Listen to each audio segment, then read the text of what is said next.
Hi, it's Sandy Wyllie. Welcome to my mental health channel. You got this, where I wipe away the stigma of mental illness by talking about my own experiences as a former patient of almost 20 years having borderline personality disorder. I talk about post-traumatic stress disorder, which I'm going to do today, anxiety, depression, schizophrenia, narcissism, and a plethora of other mental health issues. But I only come on as a former patient. I am not a licensed therapist. I do not hold a degree in psychology, so I can't give you a professional opinion, only a personal one. And all I ask of you in return is your kindness and respect in the comments below. Respect toward me, respect toward other people who comment, and respect to yourself. We don't always have to agree. That's what makes, variety is the spice of life. People have different opinions, but we do need to agree to treat each other with respect. Now, if you're new to my channel, welcome. If you like what you see, give it a thumbs up, hit the like button, and if you haven't already, hit the subscribe button, the little box there that says subscribe. And so that way you can know when my next video is coming up, what it's about, and all that fun stuff. Now, today I'm going to talk about my personal struggles with post-traumatic stress disorder. PTSD, post-traumatic stress disorder, PTSD. PTSD was the first thing I was formally diagnosed with when I went to therapy. I was not diagnosed with borderline personality disorder until much more years after that, maybe a year or two after that. But the first thing that when Dr. Richard Geist wrote because I have to write in the insurance forms, what is the patient seeing you for? What's your diagnosis? What is the patient seeing you for? And he wrote PT, post-traumatic stress SD. Now I'm going to go into it about myself. Post-traumatic stress disorder is what happens is they mentioned Vietnam vets because they were traumatized in the war. And so even many years after the war is over, if they hear a certain noise or something, it could rattle them. And it brings them back to that time in the past where they were traumatized. So what it does is something in the present time, in the present moment, triggers something that happened to us. And it can be subconsciously. A lot of times, I don't even know why I'm being triggered, but I'm much more psychologically aware of myself now. So usually I do. I do know, but this is only recent because I've delved into psychology through doing this channel and through self-analysis, like doing my own inner work. But before that, I would have no idea, why am I having a panic attack now? See, that would happen. Something would happen, or someone would remind me of my mother, and I'd have no idea consciously, I'm having a panic attack talking to this person. I found out through one psychologist, when I was a security guard, you all know, at the Atrium Mall in Newton. It's no longer there now. I think it's a health fitness center or something like that. There was this elderly woman shopper who used to, and I'd be very friendly with all the shoppers because, I'm walking around, I'm doing security, so I'm out in the open on the floor, and the customers would come up and they talk to me, and this elderly woman, she must have been in her 80s, okay? She'd come up and talk to me, and she'd get kind of getting right in my face. You know how people, there's a personal space, there's social space, there's a personal space, and, an intimate space. We get closer to the people we're intimate with, not necessarily lovers. It could be like besties, best girlfriends, or your child or your parents, where the intimate space is I don't know how many inches it is. I didn't, but they do have a chart about if you're like 6 or 7 inches away, you're in the person's intimate space. If you're, etc., etc. So this elderly woman in her 80s would come and talk to me all the time, like many of the other ones, but she'd get in my face. She'd get too close to me. What I mean is she'd probably be like, I don't know, like right about here, standing, a mere, I don't know how many inches is this? I don't have my ruler. And I'd start to really get anxious, and I wouldn't understand why. She wasn't, nothing she said was offending me. She was just talking about, I don't know. She told me one story about when she was younger in her heyday, how she used to play tennis. Some innocuous thing that, wouldn't upset anyone. And it didn't upset me. And I couldn't understand, like, why am I'm starting to feel an anxiety attack. Oh, it's horrible. When I have an anxiety attack in front of people that don't know me, it's horrible, horrible, horrible. Because, what am I going to say to them? Like my heart is racing out of my chest. So I have shallow breathing like that. And I'm starting to get hot under the collar, and I'm wearing that security outfit and I'm wearing the security hat and I'm starting to get really hot under the collar.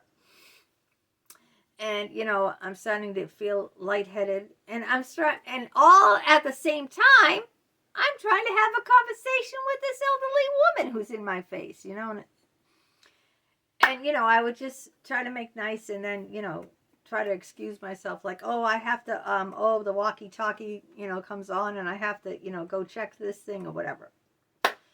And I would be going, if you ever had a panic attack, it's horrible. It's horrible. You feel like you're dying. You feel like your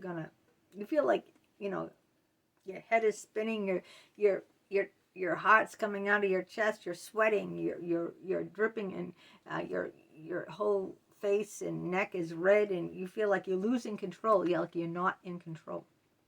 And here I am, a security officer. I'm supposed to be in control. Everyone's relying on me to keep them safe in the mall. So I went to this psychologist. I had like a gazillion psychologists, Dr. Mark here. And he wrote a whole paper on triggers, and he gave his patients the paper that he wrote on triggers. And he told me that this old woman was triggering me. That's why I was having the panic attacks, because she reminded me of my mother. And I said, what? She doesn't look like my mother. She doesn't, act like my mother. How does she remind me? He said that when this woman got close to me and monopolized me, and got in my face, that was my mother. My mother would monopolize me and get in my face all the time. And even though this woman was very pleasant and she wasn't abusing me, she wasn't swearing at me. I mean, she did raise her voice. Elderly people, because sometimes they're hard of hearing, do raise their voices. They'll talk to you like this. Hey, Sonny, how you doing? Isn't it nice day? They'll talk that loud because, when you're hard of hearing, you talk octaves louder because you can't hear yourself. So she did talk louder, but she wasn't like, but it reminded me of my mother. And then when that psychologist told me that, I go, gee, yeah. So I'm more aware of the triggers now, and I try to avoid them, but I can't always avoid them. Like maybe someone will say something critical to me, and it will remind me of my mother, because my mother was extremely critical, extremely. So that will trigger me and it will set me off. And because I have post-traumatic stress disorder, I'll go into, that fight or flight phase, where you either have to, your body gets reactive, like there's a danger, okay? So you either want to fight or, in my case, flight. Go away, get away, get away, get away from it. I'm always in flight mode now. I just run away. A lot of times I put myself in a box because I have such severe post-traumatic stress disorder. to avoid all the triggers. And like, I'm really not living my life to its fullest potential, because I got myself so much in the box. I avoid things, I avoid people, I avoid places, I avoid situations, but not everything can I avoid. Like, for instance, my son was brutally beaten, tortured by a person in his residential home, and then he was kicked out of it, in the last residential home he was in. Now, every time I see someone that looks like the person who abused him, or is the same race as the person who abused him, I just go off. You know what I mean? I start getting panicky, because, you know, it was such a horrific experience for me, what I went through during that period. And I don't want to waste this video on that, but it was really horrific. He was tortured, he was beaten, he was kicked out, he was put in a broom closet, he got a bloody nose. I mean, it was horrendous. It was really horrific. And I started drinking. I almost killed myself drinking a whole bottle of vodka. I mean, after hearing that, you know. So anyone who resembles that animal, monster, I don't want to call him a human or a man, because why would I want to dignify him by calling him a man or a human? Anyone who resembles that monster, I get very... And now they hired new staff at the new place he's in Brighton, that resemble that monster. Now, it doesn't mean that those people are bad, but they're giving me great anxiety. Every time I visit my son now, I'm having panic attacks because of post-traumatic stress disorder, okay? It's just like that woman at the mall. The woman at the mall didn't do anything wrong. She was very friendly, very gregarious, very outgoing, and but she reminded me, she triggered memories of my mother. It's like, subconsciously. I wasn't aware of it back then. I am now. I'm much more, like I said, I'm much more psychologically aware of these things, because, I've studied psychology, but I'm not an expert, okay? I'm only here to share my personal experiences.